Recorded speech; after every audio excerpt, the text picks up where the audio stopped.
Alright, hey guys, welcome back to another video. Trying to get back into the swing of things of uploading things on this channel, so I do thank you all for your patience. I have been on a bit of a hiatus from collecting and opening trading card games, so I thank you for your understanding. And I figured, hey, there's a new Elestrals set coming out in like a week or two. I do really love Elestrals. I haven't really been opening anything since the Kickstarter Founders Edition came out. I missed the Frostfall set and Daybreak. The third set is coming out very soon, so I figured what better way to get excited for that and open up some of my excess reserves from Elestrals, kind of keeping it for a rainy day. So I figured let's crack this open. And if you can't tell, I'm testing out a new recording setup here. Probably not going to be finalized. I'm going to be tinkering around with it. Using my new camera here, which I used in my last video when I opened up some of the new D-Spirits set.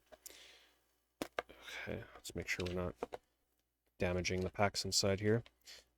So I'm going to be keeping an eye. Sometimes this camera can go a little wonky with like the autofocusing, but at least this camera is way better quality than the old camera that I was using. Even if the autofocus goes a little bit crazy here and there, it's still definitely way better than what I used to use. So Elestrals, for those of you that have never seen this before, a set of cards put out by A-Drive, popular YouTube content creator. Didn't really follow him too closely before Elestrals. Popped into his content here and there when he used to do shiny hunting. And he came up with his own card game, heavily influenced by Pokemon. I've opened quite a bit of it here on my channel. This is the box topper. There is a very rare chance this can be serialized to 1 out of 10. The chances of getting that, though, extremely rare. Unfortunately, the way the Kickstarter is mapped out, it is a strict 1 in 3 packs will have a holo. So once you open 12 holos, the other packs are guaranteed not to have. Let's put the box right over there. See, it's nice. We can actually see the box in the background now. I think I'm gonna like this recording setup a lot more. If you guys like it, drop a like. Let me know. Okay, there's a trick to opening these, right? I gotta remember. So it's like you pull the tab like this. I think you go like that. You pull back on this and forward. Yeah, there we go. When I first started opening Elestrals, it was rough. I had a really hard time opening these packs, and then A-Drive had to like put out a PSA like, guys, this is how you open packs. Oh no, I forgot a garbage bag for my pal. Such an amateur mistake. For now, we're just gonna take this approach. This should be pretty fun, right? I'm just gonna go boop, just like that. Kind of just toss them in the background. So as you can see, heavily influenced by Pokemon. But that's okay, right? Like, it has a Greek god spin on things. So our rare is our... Is this the... I'm so rusty on this right now. I think it's the second card from the back, if I remember right. So 1 in 3 packs will have a holo. The holos in this look really nice. I'm definitely a fan of how they look. There will be one full art holo in the booster box with the chance of stellars, and this is probably the only reason that I'm still opening my Founders Edition packs, is for a stellar. Stellar is essentially an alt art, alternate color version of the Elestrals where they are serialized to 99. And there are several of those in the set. They are quite hard to pull, very hard to pull actually. And since I have yet to open one, and I've opened quite a few boxes, I feel kind of compelled to keep going here. Now, if I had already opened one, believe me, I probably would not be opening more Founders Edition boxes. I would move on to First Edition. First Edition base set came out earlier in the year, I believe it was, or late last year, I can't remember which, where it was essentially these same cards you're looking at here. New card manufacturer. Oop, we're getting our holo here, and it is a Crack King. I actually really like the design of this guy. So this will give you a good idea of what the holos look like. Got custom holo patterns on there. Really shiny. Even the borders are holographic. So we'll set him up there. One of these spirit cards will be holographic in the box. It'll be an alt art. You get 1 per box. So that's kind of one of my complaints with the Founders Edition that I had was I don't like trading card games where the pull rates are like super predictable. I don't want to be able to know when I've opened every possible holo that you can get from a booster box. And in the case of Riceros, nice. There's our second holo. In the case of Founders Edition here, you definitely can anticipate how many more holos you have left in the box. And in past boxes, I honestly have stopped opening packs once I have reached that 12 holo threshold. Once you get 12, there's no chance of getting a 13th. And if there is, it's got to be extremely low, because every box I've opened has been 12. Every box I've watched somebody else open has been 12. Base set first edition after Kickstarter, the reprinting, tried to fix this by putting a bit more variance in what you can open. I'm going to take these occasionally and kind of put them off to the side in a little box just so I can make more room here. So I think it varies between like 12 and 14, maybe 15 hollows. So it kind of keeps you opening, right? So if you open 11 or 12 hollows, you're like, okay, let's keep going, because there's a chance we can still get more. And I think that's much better, much more better designed. And in the case of Stellars, I don't know if there's any rhyme or reason to being able to predict how many booster boxes you got to open to try and get one of those. You know, if you bought a case, can you get 2 Stellars from a case? Do you know, is it 1 Stellar for sure in a case, or like, you know, how, I don't know if that was ever determined. But anyway, I really love opening, I have a lot of this guy. I really love opening Elestrals because of the kind of chase of the Stellars. I really like the serialized idea. They're numbered to 99. Really hard to pull. So if you pull one, these cards are typically worth hundreds of dollars. And I have to say, you know, it has been a while since Elestrals has been out. I think they celebrated their 1-year anniversary recently. The value of these cards is still holding. The booster boxes have not crashed in price. They were not overprinted. They're holding steady value. Another Iceros. There is a little bit of mapping issues in Founders Edition, which was fixed in First Edition. I don't have any First Edition to open, but there are booster boxes where you can get like 4 or more in some cases, I think, but there's like, you can pull 4 of the same holo card, which doesn't feel the greatest. I'm okay with pulling 2, maybe very rarely, occasionally 3, get like a playset going or something. But if you're pulling like 4 of them, or like multiple cards where you're pulling 3 of them, that can feel a little bit. But Adrive has kind of kept on improving each set. So he's kind of sticking on the path of always making sure that every time a new product comes out, hopefully there's not going to be any issues or any mapping problems. There was a little bit of that going on with Shattered Stars, which is the monthly subscription packs, which I have been a member of the entire time. I have not canceled that. So another reason I'm opening this box is because I have a bunch of like these subscription packs, like a monthly subscription where you get a few packs in the mail, that I have not opened. I opened the first 2 months, and we're about to hit month 7, so I have month 3, 4, 5, 6, and soon 7 to open. I think I'm going to do one giant colossal video just opening all of them, so that'll be pretty fun. And in those, once again, there's chances for, this is a little bit of a hard one to open, let me just cut this. There's chances for Stellars, there's chances for all kinds of fun stuff in those, so we'll do that on video as well. But I figured this would be a good way to kind of get back into uploading videos on the channel.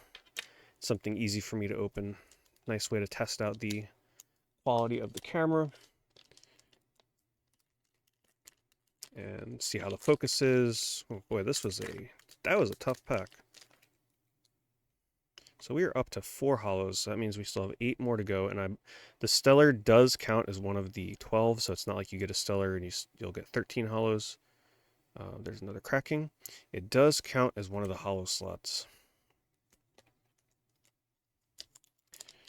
So yeah, but I've been really impressed. You know, I occasionally, even though I haven't been buying, collecting, or playing Elestrals lately, I do still watch the videos, like the update videos that come out to kind of keep you up to date with what's going on with Elestrals, what's coming.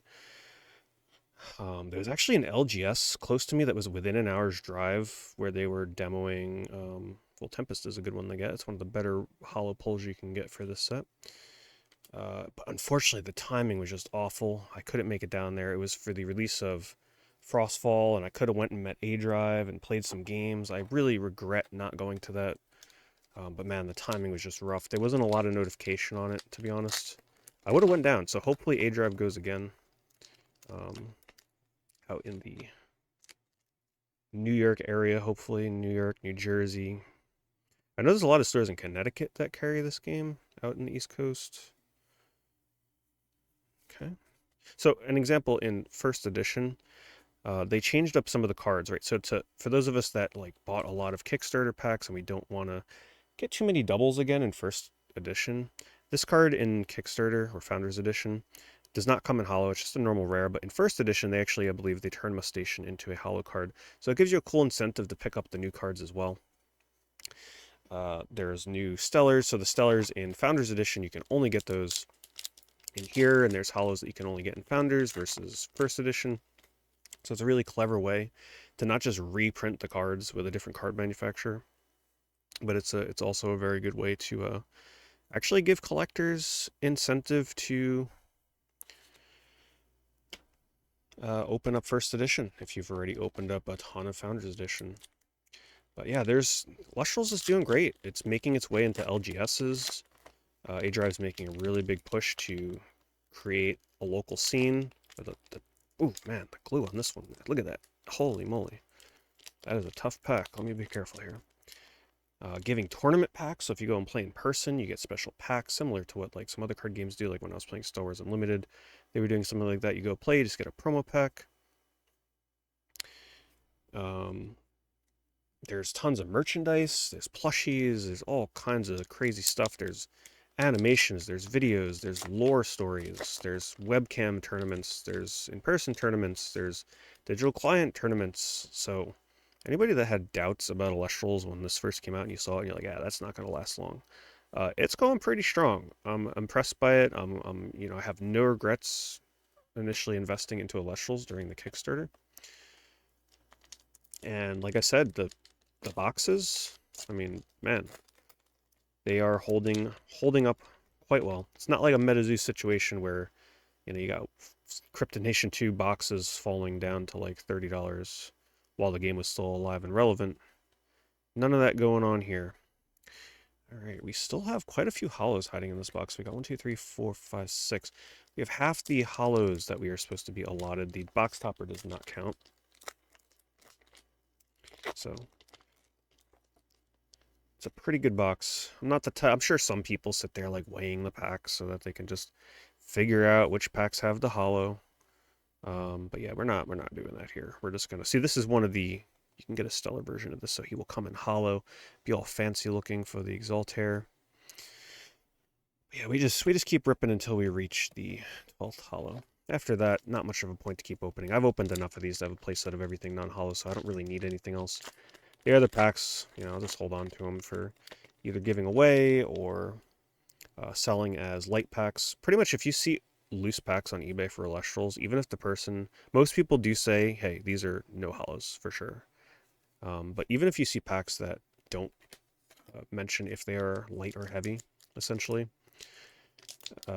just assume that they have no holo, because it is really easy for the Founders Edition packs. For the other packs, not so much, but Founders Edition packs, if you see loose packs, you just have to, by default, assume that they are hololess. Also, the artwork I have noticed has really improved on Elestrals in more recent sets, like really ramped up. I think when I open up some of the newer sets, I do plan on getting a little bit of Daybreak. I'm going to try and get some Frostfall to open on the channel here. But I think when you guys see the new cards, you're going to be like, wow, that is a huge improvement. And some of my favorite card games to open have always been these ones that have like really good chases. Really good just randomness every time you open a pack, not knowing if that's going to be the pack. So I look forward to opening the new sets, especially with the better mapping, or rather, more randomness, less mapping. Mapping in terms of predictable holo pull rates. See, like this was an issue with Founders Edition, where if you opened a pack and you got one bear, you would get that bear, and you would also get that bear. So there were a little bit of sorting issues in Founders. Wow, we have gone a while without opening a holo. My goodness. They're just hiding down on the bottom there. I'm not sure I've ever had to open every pack to get a holo in the final pack, but maybe this will be that pack. I actually did play a bit of Elestrals. I played it over webcam when it first came out. Really fun. But it was a little rough for me at first because there is a lot of resource management. Your life total is actually also like your resource for playing cards. So there is a lot of like shuffling and sorting and searching. And if you don't play a lot of card games like me, that can be a little tough to kind of like keep up. You don't want to. I didn't want to feel like I was keeping my opponents waiting too long. So I'll definitely, like, if I get back into it and get some of the newer sets, I'm going to be looking for some other new player games to try and play against other people that are also pretty new to the game, such as myself, so that I don't feel like I'm playing too slow. Another bear pack. Oh, that time we didn't get the third bear. Zephyrog, one of my favorites. And there we go. Lycris is our hollow spirit for this box. So this is our 1 per box hollow spirit. That's our energy, our resource essentially. And these have held value because a playset of these is 20. If you have a deck, I think it was 20, right? If you just use all of one element. So you would need a full 20 of these if you wanted the full allotment, but usually most people would need like 10 if you're going like half and half. There's all kinds of ways that you can kind of like split these up in a deck, but yeah, you definitely need a stack of each one of these. So these have really good value because people try and bling out their decks. And yeah, they're like $20, $25 a spirit still, I think. So pretty impressive price-wise. So we're up to 3, 4, 5, 6, 7. We still got 5 hollows to go. Looks like it's going to be in some of the final packs here. The Elestrals box keeping me going long here for this return video.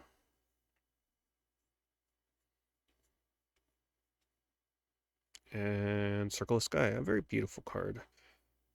Actually, our first card that isn't an actual Elestral for this box, which is nice because sometimes the boxes can be heavily weighted towards opening. I forgot the terminology for them, but like non-Elestral creature kind of cards. So it's nice that we're getting a decent assortment of Elestrals and not just a bunch of spell cards.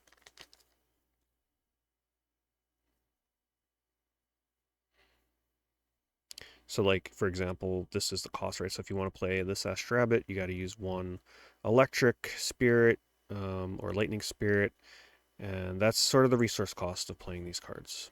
Pretty simple stuff.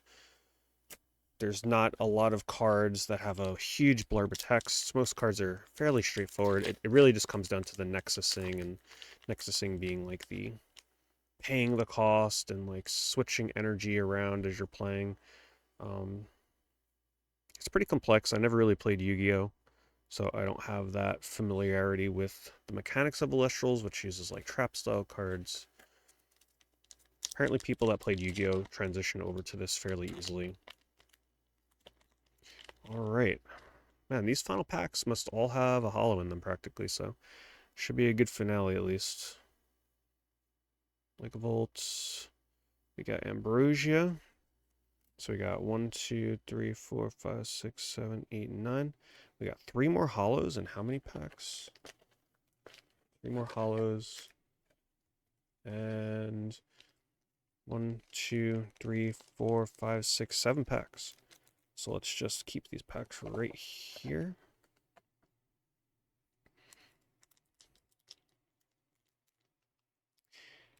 Let's see if we can leave a couple of packs left over, or if we got to go down to the last one.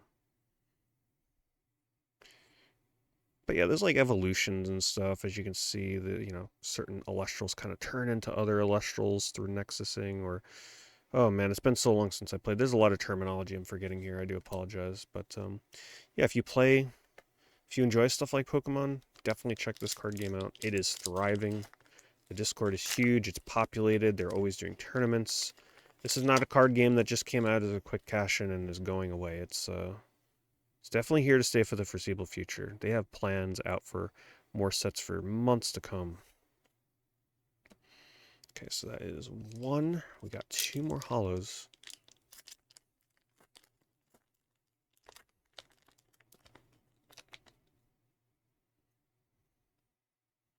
Very beautiful, colorful cards, and the color was kind of corrected in first edition.